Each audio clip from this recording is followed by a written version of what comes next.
Hi, good evening, everybody, and thank you to Moneycontrol for inviting me here. And I feel a little out of place with all these fantastic creators here. I'm not a creative person, that's why I'm a regulator. What I thought I'll do, though, is give you a bit of a regulatory perspective and tell you a little bit about SEBI and what we do for a living and how we look at you creators and where you fit in. SEBI actually, the founding act which governs us is something called the SEBI Act of 1992. Okay? So if you read that act, the starting is the preamble, which talks about the three pillars based on which SEBI's mandate is defined. The three pillars are investor protection, market development, and market regulation. You put the three together, and the actual mandate is not really regulation or policing. You know, we are often called a policeman of the securities market. It goes well beyond that. It's actually capital formation. It's ensuring that the ecosystem results in capital formation. We need good things to happen. So while even the introduction talked about us being police people and coming out with orders and all of that, that's only part of our job. Yes, a part of our job is to ensure that bad things don't happen the way we see them. But another big part of our job is to ensure that good things do happen, or at least not come in the way of good things happening. The two go together. Now, we are in a very exciting time, as you all know, when it comes to this whole journey of capital formation. And it's been an incredible journey over the last few years, again, helped to a large extent by the way in which we formalized our economy. So in March 2020, we had about 2.2 crore people who were mutual fund subscribers, unique number of subscribers. Today, that number has crossed 4 crores. In March 2020, there were about 4.2 crore unique people who had demat accounts. Today, that number is over 9.1 crores. In March 2020, if I remember correctly, our mutual fund assets under management was about 25 lakh crores. Today, that number is closer to 47 lakh crores. Within that, individuals held about 12 lakh crores. That number has gone up to 27.5 lakh crores. So it's been an incredible journey as far as more and more people coming into the securities market ecosystem, more and more people being aware of mutual funds, of portfolio management services, of alternate investment funds, and so on and so forth. So the shift away from fixed deposits-based savings into security market-based saving, which in turn facilitates capital formation, is definitely ongoing. But while we celebrate all this, there is absolutely no room for complacency. First, the opportunities in front of us are amazingly high. So while we celebrate 4 crore mutual fund subscribers, the number of PAN numbers which have a linkage to Aadhaar, which means unique PAN numbers linked to Aadhaar, are 51 crore. So look at the gap that we have in terms of where we have to go, right? Similarly, 26 lakh crore or 27.5 lakh crore of individual investments into mutual funds sounds like a great number, but there's 33 lakh crores of currency in circulation. There's 196 lakh crore of fixed deposits even today, deposits and current account and savings account even today. So this number as well has a long, long way to go. So the opportunity in front of us is just amazing, which is where education comes in. And education is very, very close to our heart. We need good quality financial education to go through so that more and more people can come into the securities market ecosystem, right? So while we talk about orders, we talk about action taken by SEBI, make no mistake, we want education to happen, right? That is the underlying principle which is required for capital formation. Now, the question comes as to what kind of education and what constitutes good education, what delves into not good education and what goes into outright fraud. And that's the distinction that we've got to make. This is, by the way, an evolving space. So here is my 2 bits to you. SEBI is also a very, very consultative regulator. The way in which we form regulations or the way in which we actually take up a stance is through a very, very consultative manner. We have advisory committees comprising experts which advise us. We put out papers for public consultation. When you see some of these, please respond to them. We read every single reply that comes in. It's required. It has to be ticked that this particular reply has been seen. Okay? We take into account all the consultation, the responses. We take it to our board where there are lots of deliberations which happen. So the whole process is very, very interactive. So this is a space which is evolving, but I can share with you some of our thoughts as far as this space of education and where does it go into a queasy area is concerned. So here is what before I became a regulator, I was an educator myself. I was a teacher for about 5 years. So here's what I learned from research papers when it came to investments and you know, how do you manage your finances. There's this lovely paper by Barber and Odeon of 2001, which is, I think it's provocatively called Men Will Be Men, Gender Bias, Overconfidence, and Investing in Common Stock Securities. It's a long name like that. So it raises the question, who make better investors, men or women? And no prizes for guessing, the answer is women. And it actually goes through 35,000 accounts, the US broking system, to do this research and come out with the answer. It then goes on to, don't beat me up for this. This is what the research paper says. I'm merely quoting to you what that paper says. It finds the reason why women tend to do better than men when it comes to investing is that behaviorally, again, I'm not saying this, the paper says so, behaviorally, the women are less confident, therefore they trade less, therefore they lose less. The men, behaviorally, apparently, are more confident, therefore they trade more, and therefore they lose more. Like most casinos in the world, the house always wins. So, again, this is not me saying this is a research paper saying this, and it's a peer-reviewed paper, right? So the point is, one of the peer-reviewed research advice that comes across is, don't do too much of trading, right? I don't see too many, YouTube videos or other forms of education emphasizing what is considered to be a fairly universal truth in most of the research community. By the way, we are testing this data for India as well. As a regulator, we have access to a humongous amount of data. We are trying to test that out. Preliminary reports using intraday trading do indeed show that the more you trade, the less you make. We will wait for the peer review to happen of the numbers before we actually share the numbers with you, but it's fairly statistically significant that there is a strong correlation between overtrading and lower returns. You're already probably aware of another research that we did in January of earlier this year. We came out with that. That was a peer-reviewed research as well, which showed that 89% of individual traders in the futures and options market, in the derivatives market in India, lose money. Again, buttressing the fact that the more you trade, the less you make. There is another part of this research-based education, again quoting research papers. Let me see if I can remember the names of the authors.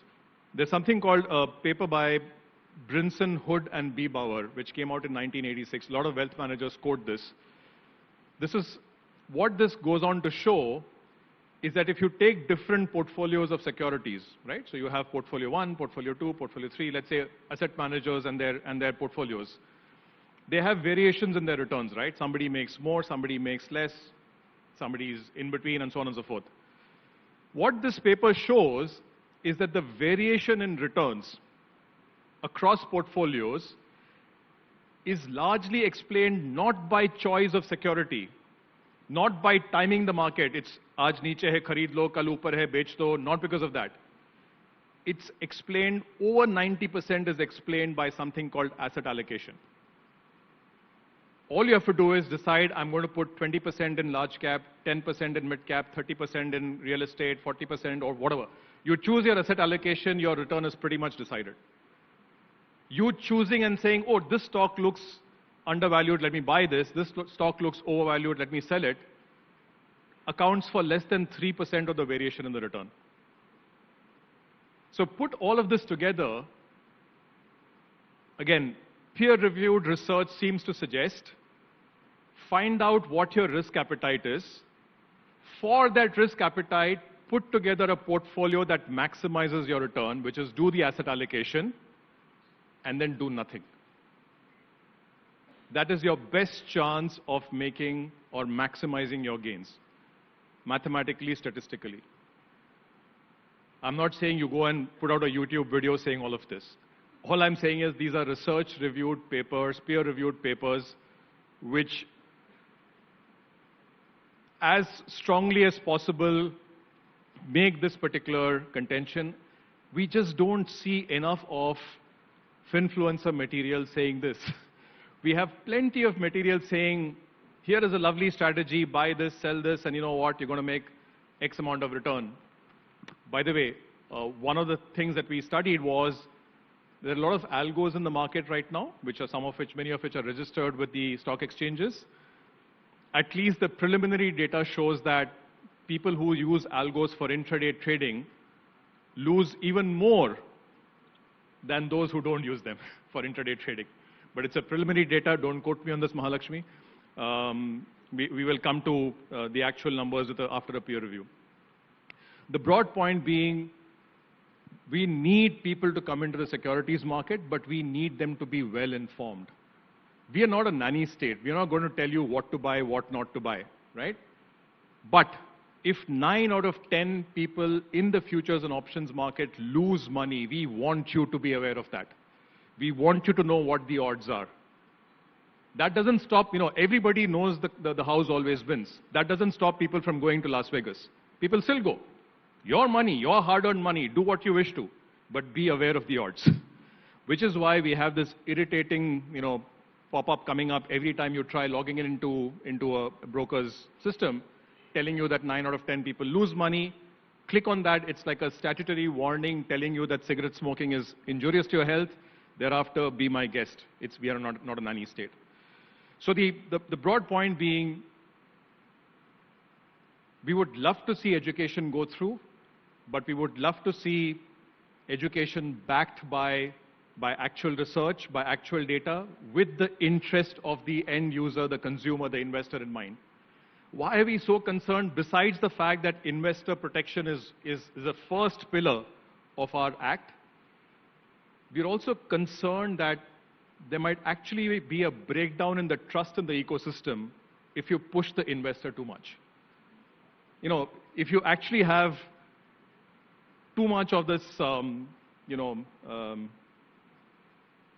snake oil salespeople doing the rounds, and promising that there is a pot of gold here that you just have to dig up and pull it up.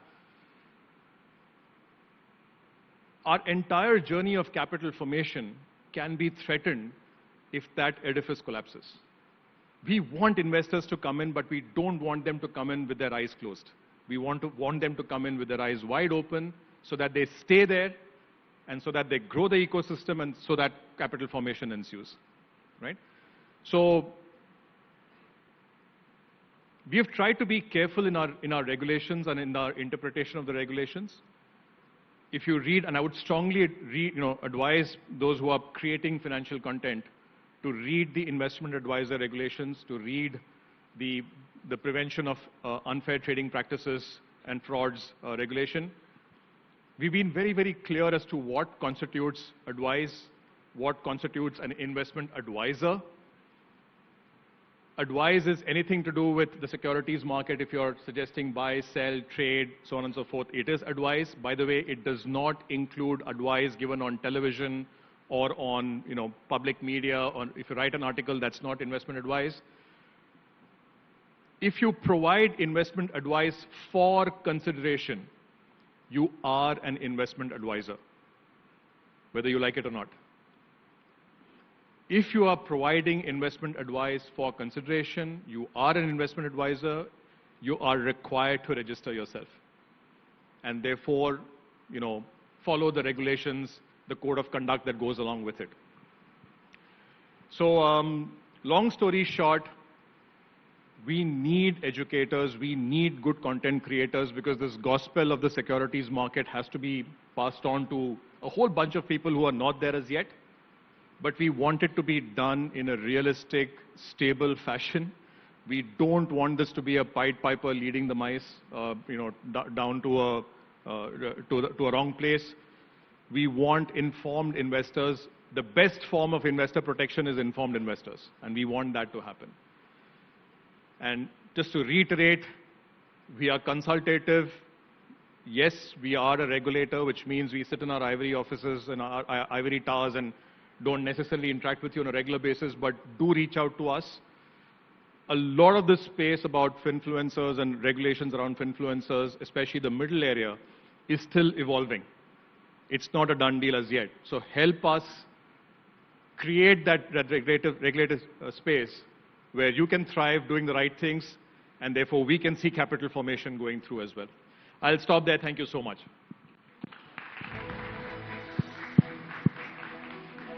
Thank you so much, sir.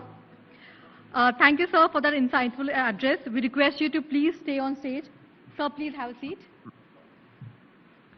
We would like to take this forward with Ananth, and to moderate this conversation, may I please invite on stage a person who has tracked the markets closely for decades. Please welcome Moneycontrol's N Mahalakshmi.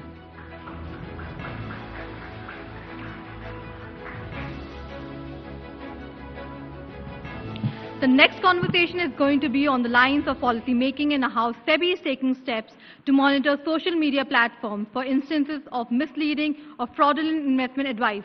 Over to you, Mahalakshmi. Thank you. So wonderful listening to you, as usual, Mr. Ananth Narayan. I thought of a different, set of questions, but after listening to you, I think I should lead differently. So, post-COVID especially, we've really patted ourselves in the back saying that there has been huge proliferation in terms of invested accounts, a huge number of, portfolios, demat account. More notably, the derivatives volume on stock exchanges have gone up tremendously. But as you rightly pointed out, and the study shows, that 89% of trades don't make money. Means all the money that is coming into derivatives market largely is not creating wealth.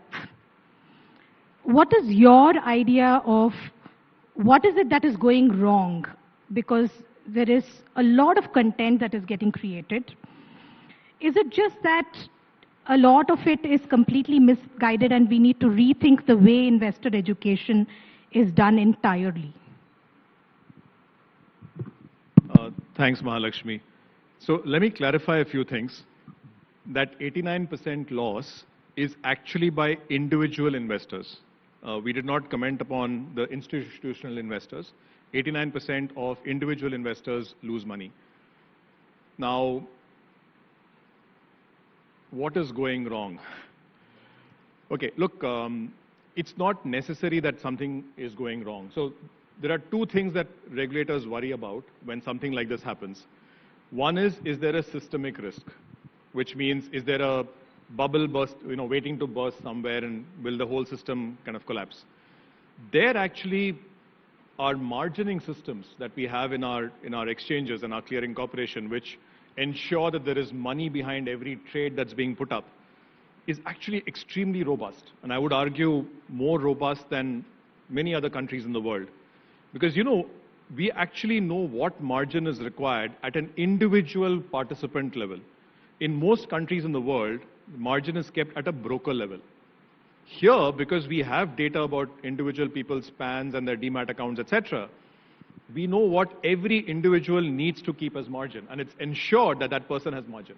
So there is money backing the trade. It's not as if people are trading without the money in hand. Now, on the point about people losing money, etc., look, overall, people are making money in securities markets. Mutual funds have grown popular because they have provided returns over the years. Stock markets have provided returns over the year. We are talking here about people who are doing trading in futures and options. And I also mentioned something about intraday trading. This is a subset of the total number of participants in the overall market. So the ecosystem as a whole is generating wealth in the right way. And as I said, our job is not to play a nanny state. We're not telling people don't enter futures and options markets. Our job is to make sure there is disclosure of the risks, and then they participate. And that's fair game. If people are doing it for the thrill of the excitement of being in those markets, that's absolutely fine. So we are limiting our role to ensuring that financial stability is not at risk, and the overall numbers are still manageable, and finally that there is disclosure and investor education at that level. But as I mentioned earlier, what I would love to see from the content creators is high quality education in terms of what really, if you were advising your brother or your mother or whoever on what is the best way out for creating wealth over a 20, 30-year time frame, what is the advice you would give? You would look at, you would actually look at the research, what it suggests, what is the best approach. You would not worry about who's paying you what for saying what, and then you would put it out there in a manner which is engaging and simple and understandable. That kind of content I would love to see coming through, right? And I guess that's what we are still waiting for in many ways. So, point well taken. The only problem with that is that, many a times, like you mentioned in your speech also, the way wealth compounds is when you put money in mutual funds, the power of compounding works for you. You put money in index funds, you make a lot of money. But when you trade as an investor, you don't make money. But from a influencer's perspective, you say that that's just one story, one post on your YouTube. They need a business model where people come in regularly for them to, continue to do what they do. So, in your opinion, what is the idea you have of a good influencer? As I mentioned, Mahalakshmi, this is a space which is still evolving from a regulatory perspective. So, we are clear about two ends of the spectrum. For instance, the traditional education method, so NISM, for instance, does a lot of programs on educating people about markets, what are stocks, what are options, what are derivatives, and so on and so forth. That's education. We can see that. We can all agree with that. What you see in MBA colleges, in finance colleges, and in other colleges, that's clearly education. There's no problem with that. We also know what's bad. So when you have egregious mis-selling, when you have snake oil salespersons claiming that a particular strategy will make you money 95% of the time, which is complete hogwash, when you see them misleading people, taking money for that, that's wrongdoing, and then you try and establish that. There's this whole wide space in between, which is kind of neither to this extreme nor to that, which still needs to settle down. Sure. Now, we've come out with a couple of papers, consultation papers, which are steps in trying to get some regulatory clarity around this middle space. First, we've suggested that finfluencers or people who are putting out content who are not registered should not be paid by our regulated entities in any form or shape or the other. There should not be, interactions with them. Now, that's a consultation paper. Feedback is still welcome on this particular part because I know this could hurt a lot of genuine people as well. So here is what we try and keep in mind when we get these suggestions. As I mentioned in my talk, there are two kinds of mistakes that we could do as a regulator. And we are human, so we could make mistakes. First is we let bad things happen. Right? The second error is we could come in the way of good things happening. So I call the first one type 1 errors, which is we let a bad thing happen. And the second one is a type 2 error, which is less talked about, which is we make our regulations so difficult that good people can't do business and legitimate people can't do business. So here is the way forward on this. Talk to us. You're creative people. Tell us a model which works.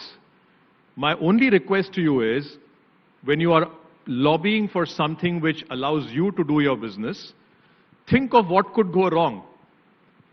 when you ask for, allow us to do our legitimate business and therefore allow this thing to happen, is there something that could slip through in terms of a wrongdoing, somebody who gives a bad name to your community? And also think through, you're smart people, so think through and tell us, how do we prevent that in a focused manner while still allowing you to do your good work? This is not new to the finfluencer community. This works for all our regulated entities, whether it's corporates, whether it's brokers, whether it is mutual funds, whether it is foreign portfolio investors. We face the same dilemma. How do we kind of minimize both type 1 and type 2 errors? So this is a space which is still evolving. We are very happy to, as I said, there's one paper out on a suggested path. There's another paper out suggesting that we should have a performance validation agency. So when people make claims about, my so-and-so model makes so-and-so returns, let there be some level of credibility to those claims by having a person actually test it out, a regulated entity actually test it out and confirm that that's indeed the case. So these are actually reflective of the thoughts going through our mind, but help us, come back with feedback, tell us what we could do, maybe refer to other jurisdictions, what's happening in other jurisdictions, and show us the way. Right. And talking about this performance validation agency, will unregistered finfluencers also be able to access performance validation? Are they allowed to? Would you like them to? The original intent was for regulated entities, which means if you have algos which claim to have a certain performance, or if you have investment advisors who say I've made so much of returns for my clients, or for PMSs, or even for mutual funds, etc. That was the original intent. As I said, the space around finfluencers is still evolving. Okay. Now, my simple suggestion to you is going by the definition which comes in the investment advisor regulation, which is that if you're providing investment advice for consideration, if that's the model, here is a suggestion, please register yourself. Okay?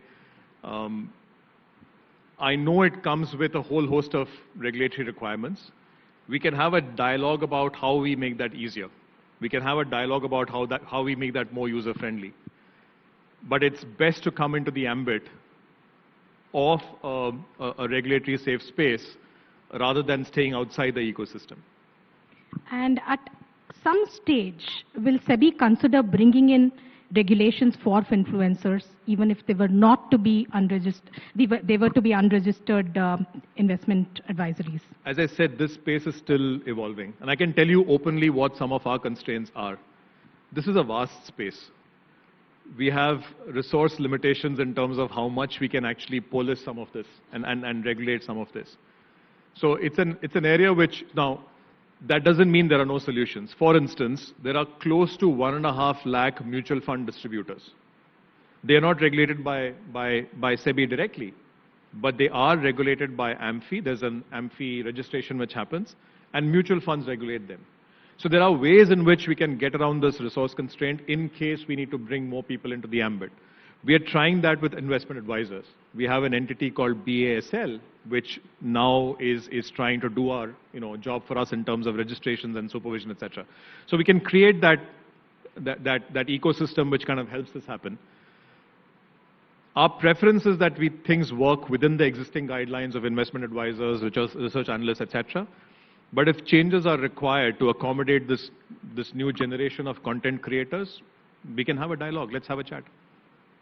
And related to this training workshops, because much of the abuse really happens in this space, because people say they offer training services, but actually there is investment tips, investment advisory strategies, live trading, and so on.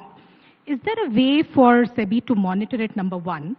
And secondly, would SEBI ever look at creating some kind of a public infrastructure that can elevate, the kind of education we impart, where, let's say if influencers can come on board, create content which is monitorable by you? So a couple of stakeholders who can do a great job in helping us in pointing this out. One, I have to compliment Moneycontrol. You've been at it in pointing out some of the egregious misuse of or cases of fraud, breach of investment advisor regulations and so on and so forth. So thank you for that. We need more of your ilk to come out and tell us what's happening out there, right? Second, one thing we tell our regulated entities, and I would strongly suggest this for the content creators as well, even though you're not regulated by us. We need self-regulatory type organizations, which are associations of the industry, doing a certain level of self-policing yourself. That's the best way in which regulation works. Rather than waiting for a policeman to come and tell you, something is going wrong. If you as a community, and I'm sure as a community you want to do the right things. You want to make sure that the right kind of education happens in a manner which is meaningful to you as well. You're the best placed people to point out the bad apples in your basket, right? We've had a great experience, for instance, with some of the industry associations, whether it's AMFI, whether it's the new industry standards forum that we are setting for each of the regulated entities, where a lot of this is coming up from themselves, some kind of self-regulation. If you want your community to gain the trust of the regulator and the ecosystem, become a trusted advisor, tell us where things are going wrong. Tell us what the bad things are. Tell us about the type 1 errors which are slipping through, which we are not aware of as yet. It gives us so much comfort to know here is a community which is looking after its own. And therefore, coming up to us, it's a trusted advisor and telling us, what, we have these issues and here's how you can solve them. I would love to see that develop with this community as well, even though you're not directly regulated by us. Now, what was your second question? You had a second question as well. Public infrastructure where influencers can come and create content which you can monitor as SEBI. Look, there is an ongoing dialogue as part of our investor education, and you also know that NISM, our education wing, has been given this mandate by the finance minister in the budget speech for a broader outreach as far as education is concerned. So there is work happening there in terms of content. But frankly, the best content does come from the industry itself. If you leave it to the regulator to do, things like regulation, things like, capital formation, things like education are far too important to be left to the regulator alone. It has to come from the industry as a whole. Sure. Where do you stand on referral links? Because a lot of, do you consider it advertising? What is the responsibility of the broker? How do you look at influencers giving referral links to brokers? So this we covered in that consultation paper that we came out with. What we don't like is when we see behavior which is bordering on frauds or actually is fraudulent, when we see unfair trading practices, when we see misleading messages and unregistered investment advisory activities going through with a referral link to a regulated entity, a broker or a mutual fund or somebody, that absolutely upsets us. Because as a regulated entity, a stockbroker or a mutual fund or a PMS is supposed to know what is good and what is not good, and what crosses the line of being acceptable behavior and what goes beyond that. So we do have an issue with that, and which is why we brought out the consultation paper saying do not associate yourself with unregistered entities. But if it means that there are certain unregistered entities who are doing a good job, and we need to, as I said, we don't want to throw the baby out with the bathwater. If there are carve-outs that we need to make, we are very, very happy to look at it. But the message is very clear. These are smart people. These are regulated entities. They know what the regulations are. Do not support sharp practices. Do not support frauds. Do not support unregistered, investment advisory kind of activities.